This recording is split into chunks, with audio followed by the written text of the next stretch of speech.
Tuli ihan sellaista kertomaan vaan, että oikein kivasti meni nämä moottoripyörämessut tuossa viime viikonloppuun ja nyt siitä on jo viikkoa aikaa tosiaan ja aika menee tosi nopeasti. Mistä mä oon ne paidat hommannut? Moni on varmaan ihmetellyt, että mulla on tällaiset printatut kivat logot selässä ollut mun huppareissa ja mä ihan vartavasten tein tämmöiset brändihupparit omaa kanavaa varten. Paikka, minkä valitsin tähän hommaan, valikoitui sellainen yritys nimeltään Vivipoint Oy. Heiltä mä sain todella hienolaatuisia huppareita painotuksineen omalla kuvalla. Tän kuvan mä itse asiassa hain netistä.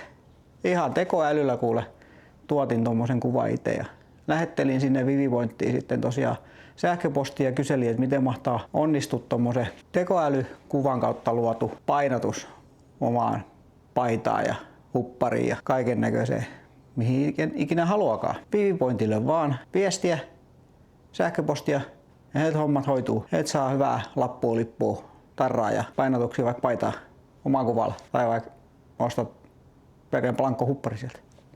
Sekin varmaan onnistuu, mutta ei mitään, tämmönen video tähän väliin. Ja itse asiassa tämä ei ole mitenkään maksettu mainos, vaan tää on ihan vaan kiitoksena Vivipointille hienosta työstä. Olen erittäin tyytyväinen tähän tuotteeseen ja painotuksen laatuun, että ihan varmasti tilaan uudestaan vielä vastaisuudessa kaiken näköisiä tavaroita painotuksineen. Kiitos. Nähdään seuraavassa videossa. Moi!